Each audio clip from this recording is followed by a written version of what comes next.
consequências daquilo que faziam, tamanha indignação em seus corações. Vimos pessoas até mais velhas, pais de família, certamente avós ali, indignados com o que tem acontecido no Brasil, e se deixaram levar pelas massas, e até acabaram cometendo crime. Claro, você pode dizer que tinha pessoas infiltradas, pode ser que tinha mesmo, mas repito, não vou falar sobre isso. O ponto é, obrigado, o ponto é, o coração humano frente às adversidades, frente às dificuldades. A gente não via pessoas com um estereótipo de bandido lá, talvez um ou outro, mas a gente via talvez uma senhora, um dono de padaria, que indignado foi gritar quando viu estava quebrando vidro. Mas repito, não vamos falar sobre política, mas o que vamos falar é sobre o coração humano, até onde o medo pode levar. É evidente, o que motivou essas pessoas, primeiro era o medo do que pode acontecer no país, o medo do que vai acontecer na economia, o medo do que vai acontecer com seus filhos, o medo, o desespero. Mas não só o medo, também veio nesses corações uma sensação de desamparo. Talvez havia expectativa de que o exército fizesse algo, a expectativa de que o presidente se manifestasse, falasse algo, ou seja lá o que for. O ponto é, medo, desamparo, uma reação fora dos padrões normais de qualquer uma das pessoas, daquelas pessoas certamente. O ponto é que o coração humano fica instável quando perde o seu porto seguro, e é sobre isso que a gente vai falar, sobre onde encontrar socorro, sobre as reações do ser humano quando ele perde aquela âncora, o seu suporte, a sua boia, ou seja lá o que for. E saiba, todos nós, irmãos, quando perdemos a nossa âncora, também temos reações complexas. Resta avaliarmos a nós mesmos e identificarmos quais as nossas âncoras, quais as nossas boias, quais os nossos botes salva-vidas, quais as nossas esperanças, qual é o nosso socorro. E quando, na iminência de perder esse socorro, como o nosso coração reage? Como o seu coração tem reagido diante das adversidades, dificuldades, do medo, da sensação de desamparo, enfim, como o seu coração tem reagido diante do medo? Certamente muitos de nós têm reagido com excessiva ansiedade em nossos dias. Repito a pergunta, como o seu coração tem reagido? Vamos falar sobre o Salmo 121, ele é um dos salmos que é intitulado de Cânticos dos Degraus. Do Salmo 120 até o 134, esses salmos têm esse título, Cântico dos Degraus. Não se tem certeza do porquê desses títulos, mas uma teoria fala que provavelmente era quando o templo estava sendo reconstruído, os levitas, que eram aqueles encarregados do serviço do templo, escreveram canções para encorajar o povo hebreu que estava na Babilônia, escravos lá, para retornar para sua terra. Você pode ver na tela o mapa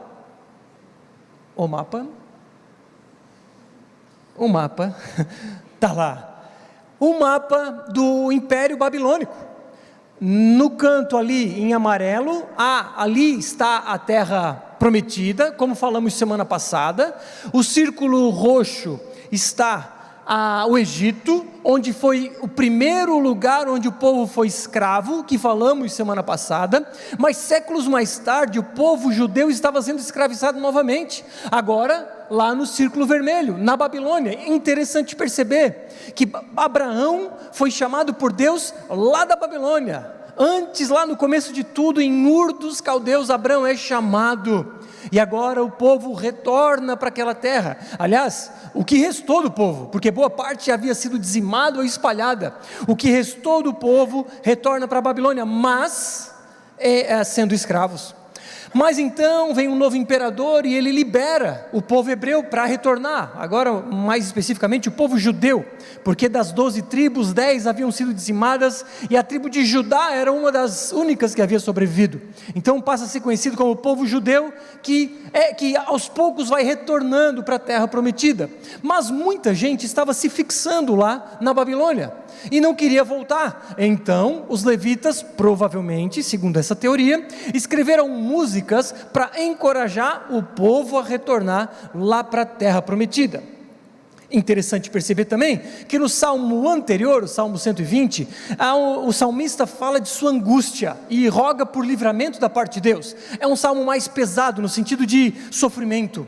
Agora o salmo 121, a gente já enxerga o Senhor como nosso socorro e nossa esperança. Na pregação de hoje, então, vamos falar sobre esses 4 pontos do Senhor. Ele é nosso socorro, nossa segurança, proteção e preservação. O primeiro deles, então, o Senhor é nosso socorro. Salmo 121, verso 1 e 2, você pode acompanhar na tela. Elevo os meus olhos para os montes, de onde virá o meu socorro? O meu socorro vem do Senhor, que fez o céu e a terra. Há muitos montes em Jerusalém. Em específico, principais 7 montes naquela região. Então é muito fácil levantar o olhar e ver um monte ao redor da cidade. Eu nunca fui para lá, mas é o que dizem, é o que a gente vê nas fotos. Como Criciúma, você levanta os seus olhos, naturalmente, rapidamente você vê os montes ao nosso redor. Em especial o monte onde ficava o templo judaico, um monte muito importante que hoje está lá, o Domo da Rocha, uma mesquita muçulmana, perdoe. E então a ideia de que o salmista traz aqui de montes, tem uma ideia de olhar para algo forte, para algo imponente, que são naturalmente os montes. João Calvino diz: ao usar o termo os montes, o profeta tem em mente tudo que é grande ou excelente no mundo. Você sabe, montes são estáveis, são firmes, eles trazem uma imagem de força e estabilidade. E claro, o que o salmista está querendo fazer aqui é nos trazer uma metáfora, como se os montes fossem lugares de segurança, lugares de socorro, em especial para alguém que estivesse num vale. Era muito comum então pessoas vagarem por vales, e nos vales poderia ter perigos, e elas poderiam se proteger, melhor dizendo, nos montes. Então monte aqui para o salmista tem um sinal de estabilidade, de força, de segurança, de socorro. E a pergunta que nos vem, olhando nessa perspectiva de metáfora, é: qual é o seu monte? Num vale, eu olho para os montes, de onde virá o meu socorro, diz o salmista. E essa metáfora então, nós quando estamos no vale, olhamos ao nosso redor e buscamos: onde está o meu socorro? Afinal de contas, onde está o seu monte? Qual é o seu monte que te traz segurança? Eu quero aqui citar 4 possíveis montes, 4 possíveis botes salva-vidas, ou esperanças, ou socorro. E o primeiro deles é os recursos financeiros e bens materiais. Para muitos de nós, o socorro é o dinheiro que tem na conta bancária. Para muitos de nós, ter dinheiro é o que nos traz tranquilidade. A paz só vem quando, para muitos de nós, temos uma conta bancária recheada e qualquer problema tem o dinheiro guardado. Muitos de nós trazem então a sua segurança, não só no dinheiro, mas também nos seus bens. Na pior das hipóteses eu vendo uma das minhas casas, ou na pior das hipóteses eu vendo a minha casa e vivo de aluguel. E no fim das contas, seja pobre ou seja rico, a pessoa deposita a sua confiança, a sua tranquilidade no seu dinheiro ou nos seus bens materiais. Pense, a falta de dinheiro te traz falta de paz? Faça o seguinte exercício: imagine amanhã tendo um caos na sua vida e você perde tudo, todas as suas reservas, todos os seus bens, casa, carro, e a partir de então você passa a viver uma vida muito modesta. Eu sei que muitos aqui certamente já vivem uma vida assim, de aluguel, sem carro e etc. Mas faça esse exercício ainda assim, perdendo um pouco mais, vivendo uma vida ainda mais modesta, vivendo uma vida sem garantias. Você trabalha hoje para comer amanhã, vivendo num serviço informal talvez, de que você recebe o salário mediante o seu serviço, sem fundo de garantia, sem auxílio-desemprego, sem auxílio nenhum do governo. Imagine, sem nada, simplesmente trabalhando hoje para comer amanhã, sem garantias nenhumas, como o seu coração ficaria? E eu não estou falando que é errado ter reserva financeira, que é errado ter bens materiais. Tudo isso pode ser uma bênção para a gente. O que não pode, e é o intuito desse exercício, é que o dinheiro seja a nossa segurança, satisfação, socorro. Os nossos bens materiais não podem ser o lugar onde nós nos apoiamos para nos manter vivos, firmes e felizes. E quando fazemos esse exercício e percebemos que viver dependendo de Deus, literalmente a cada dia, trabalhando hoje para comer amanhã, isso nos tira a paz. Saber que eu não tenho uma reserva financeira me tira a paz. Saber que eu perdi uma quantia de dinheiro num investimento errado me tira a paz. Saber que eu bati o carro e não tenho dinheiro para consertar e tenho que vender o caco que sobrou me tira a paz. Essas coisas tiram a tua paz? O salmista diz: o meu socorro vem do Senhor. O dinheiro não é o nosso socorro, o dinheiro não pode ser a nossa segurança, o nosso salário não pode ser aquela espécie de consolo, conforto e força para continuar vivendo. À medida em que nós nos submetemos ao dinheiro, nessa forma, quando o dinheiro é o nosso socorro, quando o dinheiro é a nossa esperança, isso significa que o dinheiro é o nosso Senhor, isso significa que nós estamos servindo ao dinheiro, isso significa que somos escravos do dinheiro. Por fim, isso significa que o dinheiro é o nosso ídolo. Jesus disse: ninguém pode servir a dois senhores, porque ou irá odiar a um e amar o outro, ou irá se dedicar a um e desprezar o outro. Vocês não podem servir a Deus e às riquezas. Sendo pobre ou seja rico, facilmente nós caímos na armadilha de colocar nossa esperança e segurança no dinheiro, mas Jesus é muito claro: se o dinheiro é a sua esperança, a sua segurança, a sua satisfação e o centro da sua vida, Jesus já não é mais seu Senhor. Por isso que Jesus vai dizer que é mais difícil um rico entrar no reino dos céus, que é muito difícil o rico entrar no reino dos céus. Não é o dinheiro em si, mas é o amor ao dinheiro. É porque colocamos o nosso coração no dinheiro, e as nossas vidas giram em torno do dinheiro, e a nossa vida então significa trabalhar, trabalhar, trabalhar, porque queremos dinheiro, dinheiro, dinheiro. Irmãos, o nosso socorro não vem do nosso salário, porque o nosso salário vem do próprio Deus, o nosso socorro vem do Senhor. O nosso socorro não vem dos bens materiais que temos, vem do Senhor, que nos dá bens materiais. É evidente, em dias de instabilidade como o que vivemos, temos ficado preocupados excessivamente, ansiosos, mas Jesus diz: preocupado com o que comer? Fique tranquilo, eu alimento as aves do céu, quem dirá os meus filhos? Preocupado com o que vestir? Fique tranquilo, Deus diz: eu visto os lírios do campo, quem dirá os meus filhos? Então, irmãos, temos um Deus que é o nosso socorro bem presente em momentos de angústia, e vai nos prover tudo o que for necessário. Não tudo o que queremos, é diferente. Portanto, saiba que você não vai passar fome, você não vai passar frio, você não vai passar necessidades a ponto de ter sofrimento, porque o Senhor é o teu socorro. Se o dinheiro é o teu socorro, aproveite essa noite para iniciar um exercício de desapego ao dinheiro, de não tê-lo mais como seu Senhor, como seu dono.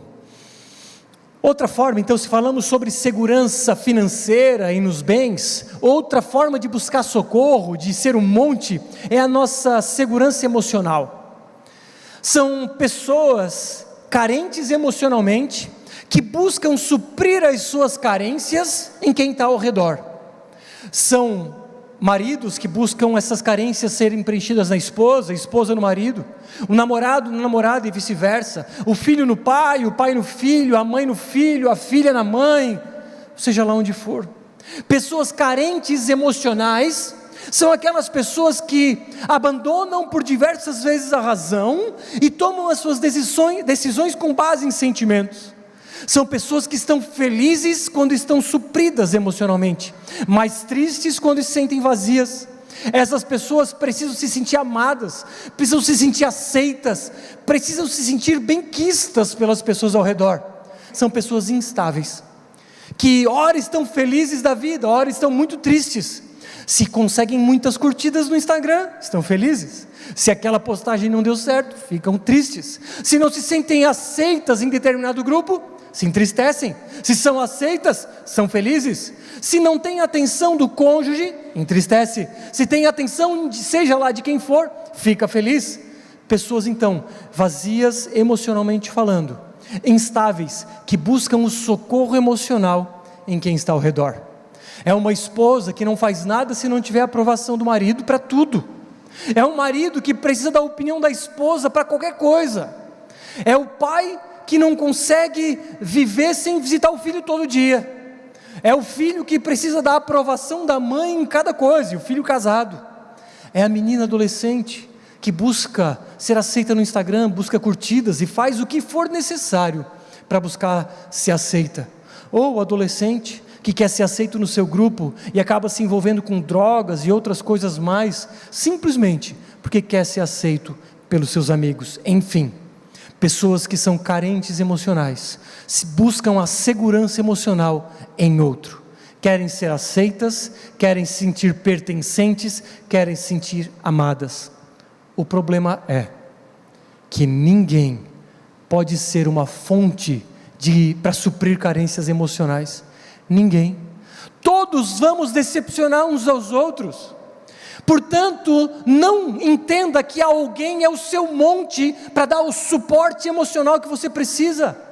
Só o Senhor é aquele que supre as nossas carências emocionais. Portanto, se você se sente carente emocionalmente, se você sente um vazio, se você quer se sentir amado, aceito, benquisto, recorra ao Senhor, porque Ele é a fonte de total suprimento emocional para as nossas carências.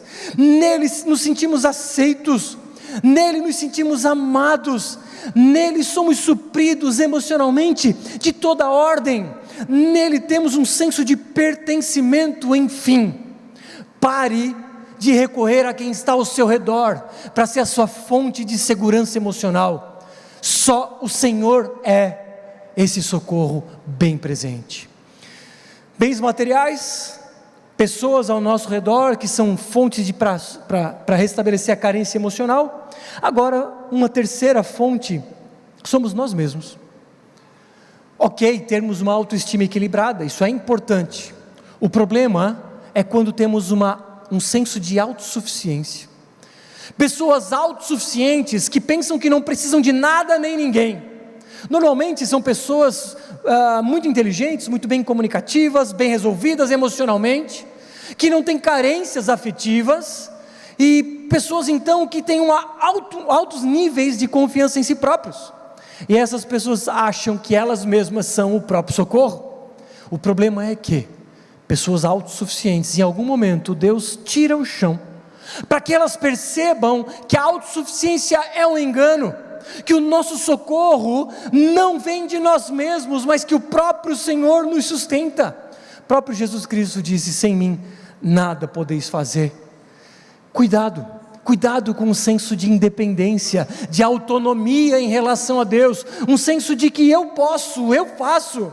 E hoje há uma série de filosofias humanistas que colocam esse poder para a gente, mas o problema é que cedo ou tarde isso cai. A nossa fonte de socorro é o Senhor, não nós mesmos.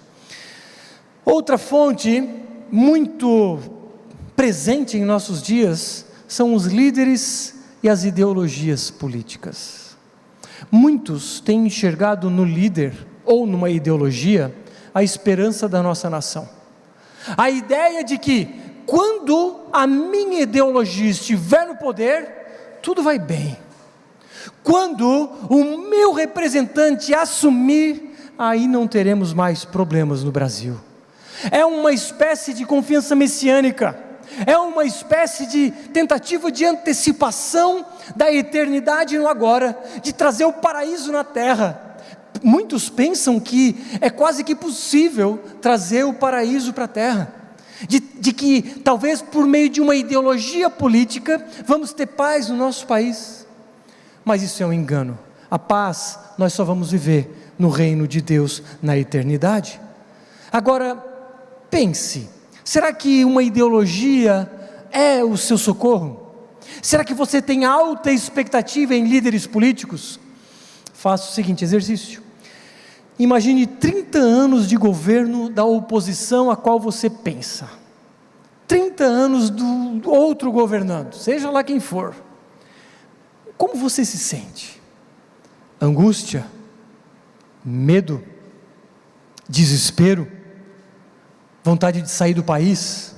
Pois é, se tudo isso fez parte desses pensamentos, provavelmente as ideologias políticas são um socorro para você, são um meio de esperança. E é muito fácil cair nessa armadilha de que as ideologias políticas são um socorro bem presente, porque se tem o poder na mão e aparentemente eles fazem o que querem.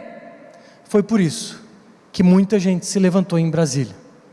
Eram pessoas, pais e mães de família, apavorados com o futuro, sem esperança, cheios de medo, um senso de que, poxa, não tem ninguém por nós, precisamos resolver com as nossas próprias mãos, e acabaram cometendo crimes, muitos foram presos, e assim por diante. Você conhece a história. Mas o que revela essas ações, muitas vezes, é uma incredulidade. Se Deus não fez, eu preciso fazer alguma coisa. Se Deus não vai agir, eu vou agir. O problema é que esquecem de Romanos 13, que diz assim: Paulo diz que todos estejam sujeitos às autoridades superiores, porque não há autoridade que não proceda de Deus, e as autoridades que existem foram por Ele instituídas. Assim, aquele que se opõe à autoridade resiste à ordenação de Deus, e os que resistem trarão sobre si mesmos condenação. Paulo diz que toda autoridade, seja boa ou seja má, ela procede de Deus. Deus tem os seus propósitos. E vamos lembrar que Paulo escreveu essa carta no ano, provavelmente 57 depois de Cristo. 3 anos antes dele escrever, quem era o imperador de Roma? Quem estava assumindo? Nero. Nero assumiu 3 anos antes de Paulo escrever essa carta, e você conhece a história de Nero. No ano 64, ou seja, 7 anos, se a minha matemática for adequada, 7 anos depois dessa carta, Nero coloca fogo em Roma, e ele acusa os cristãos desse feito, ele acusa os cristãos desse crime, e Paulo diz: submetam-se às autoridades. Irmãos, nessa época, cristãos estavam sendo jogados às arenas para serem devorados por leões. Cristãos eram colocados como tochas humanas, se colocava piche ao redor do seu corpo e os penduravam em postes para iluminar a cidade. E Paulo diz: submetam-se às autoridades.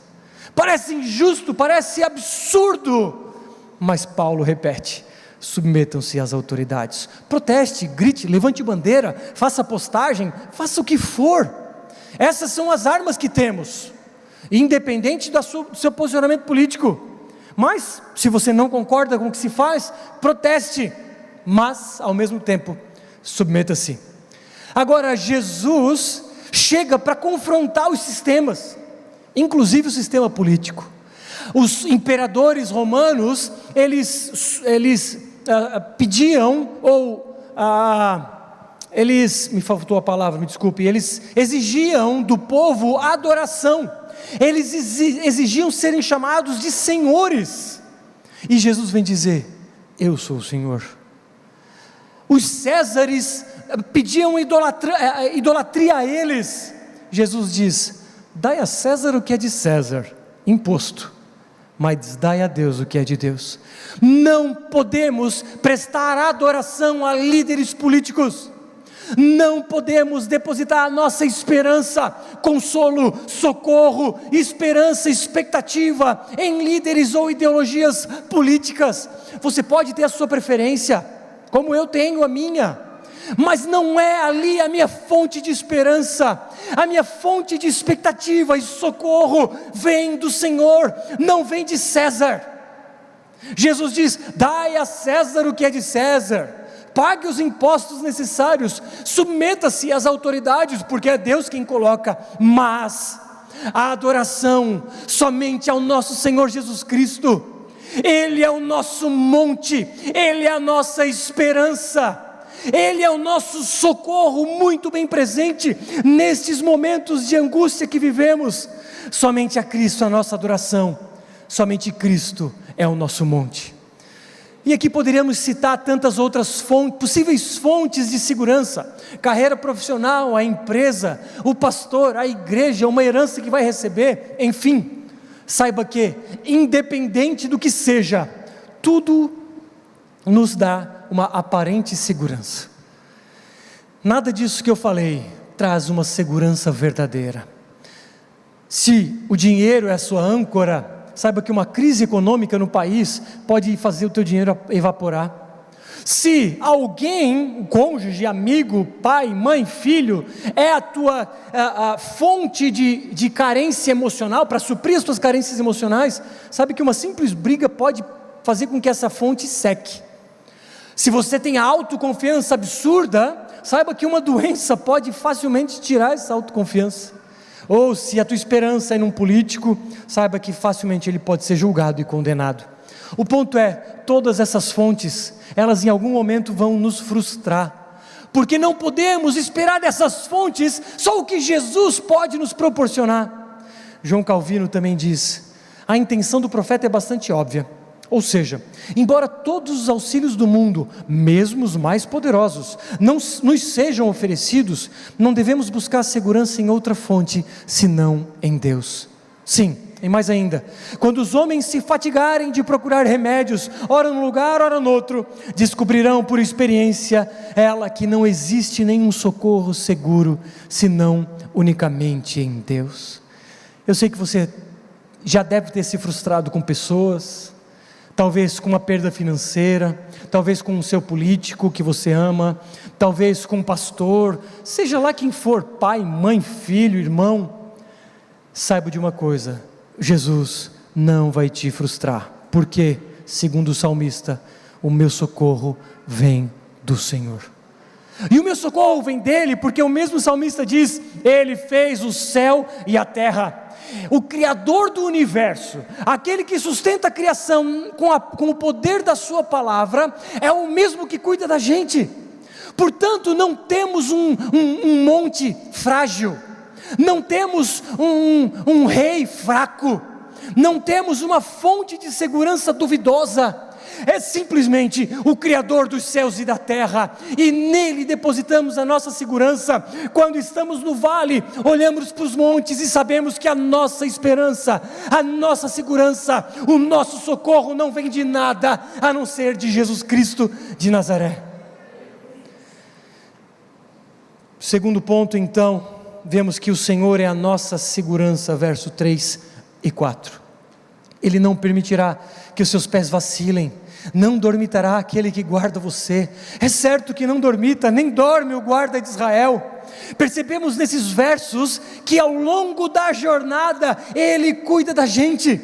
Ao longo de uma caminhada, que é a nossa jornada de vida, há diversos buracos, há dificuldades, há obstáculos. Sabemos que até podemos tropeçar, mas jamais cairemos. Tropeço é diferente de queda, porque a mão poderosa dele vai nos amparar em meio às dificuldades. Ele não dorme, por mais que a gente durma, por mais que um vigilante durma, por mais que um policial durma, o nosso Senhor não dorme, e Ele não está distante, Ele está perto. É um Deus presente, não é um Deus que simplesmente deu corda na sua criação e deixou a criação rodar sozinha. Não, é um Deus que interfere dia após dia, detalhe após detalhe em sua criação. Essa é a doutrina da providência divina, que nos diz que tudo é controlado pela sua poderosa mão, porque o nosso Deus é um Deus soberano, um Deus de detalhes, que cuida de cada detalhe. Portanto, saiba que a sua segurança não vem do dinheiro, não vem de você mesmo, não vem do pastor, do amigo, seja lá de quem for, vem do Senhor. É difícil não se preocupar, é difícil. Atire a primeira pedra quem não é ansioso. Atire a primeira pedra quem não se preocupa com o dia de amanhã, quem não está preocupado com o futuro do país nessa instabilidade toda. E é difícil também não nos ampararmos em possíveis fontes de segurança, como essas que citei. Mas, irmãos, precisamos refletir nessa verdade, de que a nossa segurança bem presente, Ele não dorme. O Senhor é a nossa proteção, o Senhor é quem guarda você, o Senhor é a sombra à sua direita, de dia não lhe fará mal o sol, nem de noite a lua. Os versos repetem constantemente que Ele nosso guarda, que Ele nos guarda. Não é, portanto, um socorro distante, é um socorro presente. O texto diz: o Senhor é a sombra à sua direita. É possível fugir da sombra? Só na escuridão é possível fugir da sombra. Pega essa. Enquanto houver luz, enquanto a luz estiver presente, haverá sombra. E você já deve ter visto vídeos daquelas crianças com medo da sombra. Assim como a nossa sombra não foge da gente, e a gente não consegue fugir da sombra, assim é o Senhor à nossa direita. Ele está cuidando de cada detalhe, e faça chuva ou faça sol, dia ou noite. E aqui não é que a lua faz mal. Claro, o sol, a gente sabe que o excesso de exposição ao sol pode trazer problemas. A lua, alguns até vão dizer que é porque havia uma ideia de que a lua poderia provocar até algumas instabilidades emocionais, daí que vem a palavra lunático, né, um louco, enfim, mas não vem ao caso. O ponto é que provavelmente é uma metáfora para ele, e o salmista está dizendo que, olha, faça sol ou faça lua, ou seja, dia ou noite, não interessa, o Senhor vai estar à sua direita como a sua sombra, nenhum mal vai chegar à tua tenda, porque Ele tem cuidado. Vimos há poucos dias o Salmo 23 que diz: ainda que eu ande pelo vale da sombra da morte, não temerei mal algum, porque Tu estás comigo. Esse verso é digno de um amém bem alto, e eu vou repetir: ainda que eu ande pelo vale da sombra da morte, não temerei mal algum, porque Tu estás comigo. Amém. Amém. Qual é o seu vale? Talvez você esteja caminhando no vale, talvez o seu vale seja uma doença, talvez seja o desemprego, problema financeiro, a empresa que não vai bem, uma briga com um amigo, uma briga com o irmão, uma briga na família, o filho na droga, enfim, não sei qual o seu vale. O que eu sei é que Ele é o socorro bem presente na angústia. Eu sei que quando estamos no vale, Ele está conosco, a sua mão não nos desampara. Eu sei que quando estamos no vale, olhamos os montes ao nosso redor, esperamos que o monte seja o nosso refúgio, mas o Senhor é o nosso refúgio, e o verso nos diz: é o Senhor quem guarda você. Quarto e último ponto: o Senhor é a nossa preservação. O Senhor guardará você de todo mal, Ele guardará a sua alma, o Senhor guardará a sua saída e a sua entrada, desde agora e para sempre. Aqui nos dá uma ideia de que Ele nos guarda do início ao fim, e não interessa a empreitada que você vai começar, o texto nos garante: Ele te guardará, seja na saída ou na entrada. Esse é o ponto, o Senhor nos guarda, e é um cuidado incondicional. Talvez você esteja pensando: claro, Ele guarda quem é bonzinho, Ele guarda quem é dizimista fiel, Ele guarda quem vai no culto, Ele guarda quem obedece, mas eu sou um pobre pecador, Ele não me guarda. Irmãos, o cuidado de Deus para conosco, Ele é incondicional.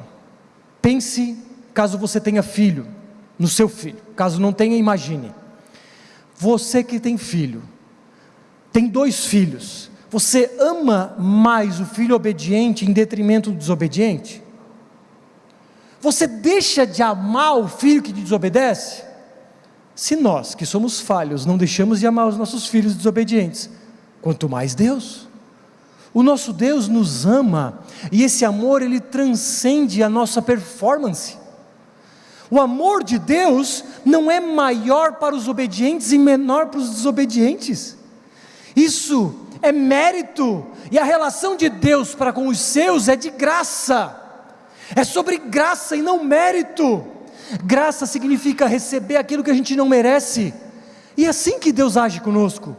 Ele não ama mais você porque você é obediente. Agora eu estou bem na fita com Deus, essa semana eu li a palavra, jejuei, orei, dei uma cesta básica, eu estou bem na fita. Não, Ele continua te amando da mesma forma. Obviamente Ele se alegra quando fazemos o bem, quando obedecemos, isso alegra Deus, mas o amor dEle não diminui por nós. A palavra diz que nada nos afastará do amor de Cristo. É um amor que a gente sequer consegue entender, a gente precisa simplesmente corresponder. Se somos desobedientes, e naturalmente todos os dias em alguma medida desobedecemos, certamente receberemos a disciplina de Deus, mas até a disciplina é uma expressão de amor. Você sabe que você que tem filho, quando disciplinamos os nossos filhos, é uma expressão de amor para com eles. O ponto aqui é que, uma vez que Cristo morre na cruz, aqueles, e somente aqueles, que se arrependem dos seus pecados, se prostram diante de Jesus, suplicam pelo perdão, e têm uma vida de, ao menos, buscar ser obediente, estes, e somente estes, terão o amor e o socorro prometidos. Aqueles que não se submetem a Cristo, não têm essa garantia. Mas, se você se arrependeu dos seus pecados, se você vive uma vida, ainda que tropece, uma vida pelo menos que tenta caminhar de forma correta segundo os padrões bíblicos, se você tem uma vida entregue a Cristo, se todas as áreas da sua vida estão debaixo do senhorio de Jesus, significa que você foi justificado. Justificado significa ser considerado justo, apesar da injustiça. Significa que diante de um tribunal, o juiz reconhece que você é culpado, mas ele diz: ainda assim eu vou te inocentar. E tudo isso aconteceu porque Jesus Cristo na cruz do Calvário levou sobre ele os nossos pecados. Agora então, aqueles que se submetem a Ele, que se arrependem dos seus pecados e dizem sim para Jesus como seu Salvador e seu Senhor, seu dono, estes recebem o seu socorro, recebem o seu amor, e a palavra nos garante que nada nos afastará desse amor. Éramos inimigos, agora somos amigos, e a Bíblia também diz que não há mais condenação para aqueles que estão em Cristo Jesus. Paulo nos garante isso: nenhuma condenação há para aqueles que estão em Cristo Jesus. Agora talvez você pense: então isso é um aval para eu poder pecar à vontade? Absolutamente não. Ninguém em sã consciência, recebendo um amor absurdo como esse que vem da cruz do Calvário, vai responder de forma em pecado deliberado. Realmente vai entender o tamanho desse amor e vai com certeza viver uma vida de gratidão, e isso significa uma vida de obediência. Concluo então dizendo que todos nós enfrentamos dificuldades, todos nós, em alguma medida. Todos então temos medo, temos ansiedade, e todos nós buscamos socorro em alguma coisa, mas a mensagem de hoje é: só o Senhor é o nosso socorro. Então eu trago algumas aplicações. Primeira delas, faça uma autoavaliação. É muito importante identificarmos esses ídolos no nosso coração. Esses ídolos são estes que nos dão uma falsa segurança: dinheiro, cônjuge, o amigo, o pai, a mãe, o filho, o trabalho, o político, seja lá o que for. É necessário identificarmos esse ídolo, porque significa que nós estamos vivendo debaixo de outro Senhor que não Jesus Cristo. E você lembra que não podemos servir a dois senhores, foi o que Jesus disse. Identificando esses ídolos que te controlam, em oração você pede para que o Espírito Santo te tire do seu coração essa fonte de aparente segurança, e coloque só o Senhor como tal. Tendo feito uma autoavaliação, é necessário que você tenha uma vida de devoção com Deus. Não tem como um cristão viver sem se alimentar espiritualmente todos os dias. Precisa ler a Bíblia, precisa fazer oração. E não é ler a Bíblia aqui só no domingo, é todo dia. Porque à medida em que eu vou refletindo na palavra de Deus, Ele está falando comigo, eu oro, eu estou falando com Ele, e o meu coração vai sendo limpo, eu vou sendo santificado, eu vou me tornando mais parecido com Jesus, e naturalmente, mais apaixonado por Jesus, porque eu vou conhecendo Ele cada vez mais. Então, quanto mais eu leio, quanto mais intimidade com Ele eu tenho, mais proximidade, mais confiança, porque eu sei que Ele é fiel, e Ele é o meu socorro, e quanto mais eu mergulho nas Escrituras, e em oração, eu vou me segurando, ou melhor, eu vou tendo a segurança, de que o meu socorro vem nele. E por fim, a vida em comunidade. Quando vivemos juntos entre irmãos, os irmãos são instrumentos uns dos outros, o socorro que vem de Deus, muitas vezes vem por meio do irmão, mas nós só podemos experimentar isso, se estivermos conectados. Você talvez ainda não faça parte de um pequeno grupo, temos férias agora, mas se prepare, em fevereiro, ainda não vamos retornar com os pequenos grupos, a gente vai retornar com um tempo de estudo em grupo, aqui na igreja. Vai ser um tempo diferente, que você vai poder aprender mais da palavra de Deus, mas junto viver em comunidade.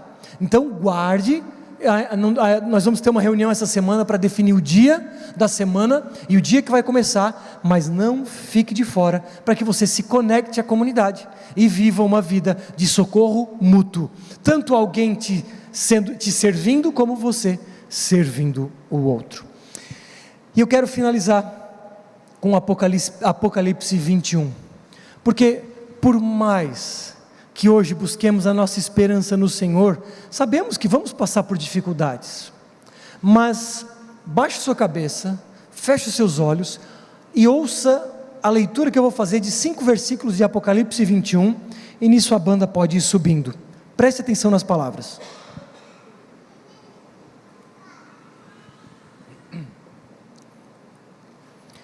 E vi novo céu e nova terra, pois o primeiro céu e a primeira terra passaram, o mar já não existe.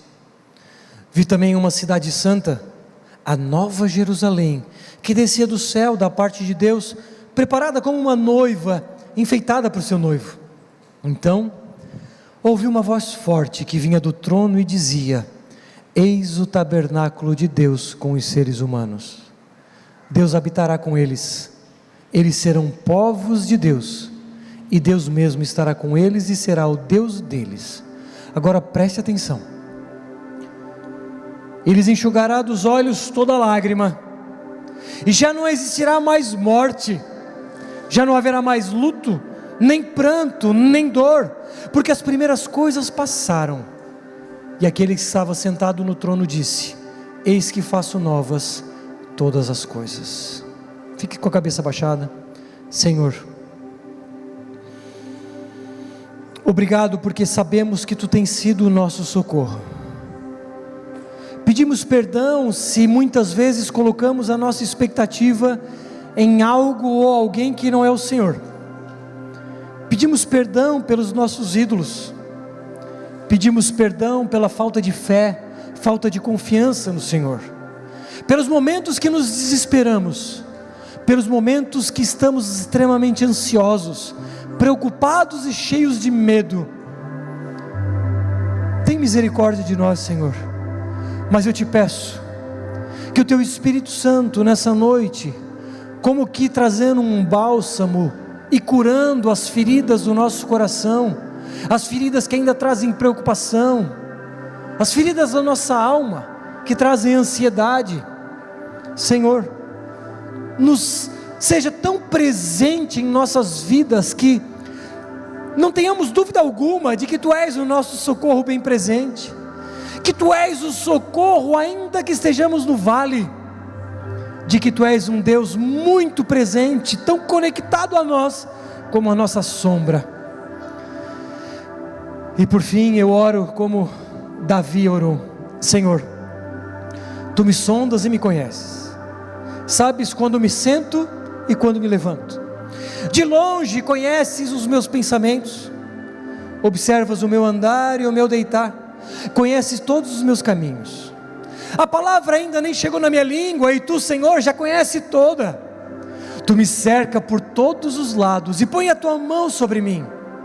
Ah, Senhor, tal conhecimento é maravilhoso demais para mim, é tão elevado que eu não posso atingir. Para onde me ausentarei do teu Espírito? Para onde fugirei da tua face? Se subo aos céus, lá estás. Se faço a minha cama no mais profundo abismo, lá estás também.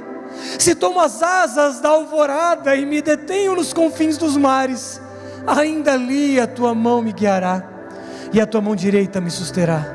Se eu digo, as trevas com certeza me encobrirão, e a luz ao redor de mim se fará noite, até as próprias trevas não te serão escuras, e a noite é tão clara como o dia. Para ti as trevas e a luz são a mesma coisa, pois tu formaste o meu interior, tu me teceste no ventre da minha mãe. Graças te dou, Deus, visto que de modo assombrosamente maravilhoso me formaste. As tuas obras são admiráveis, e a minha alma o sabe muito bem. Os meus ossos não te foram encobertos, quando no oculto fui formado e entretecido como nas profundezas da terra. Os teus olhos viram a minha substância ainda sem forma, e no teu livro foram escritos todos os meus dias, cada um deles escrito e determinado, quando nenhum deles ainda existia. Que preciosos para mim, ó Deus, são os teus pensamentos, como é grande a soma deles. Se os contasse, seriam mais dos que os grãos de areia. Quando acordo,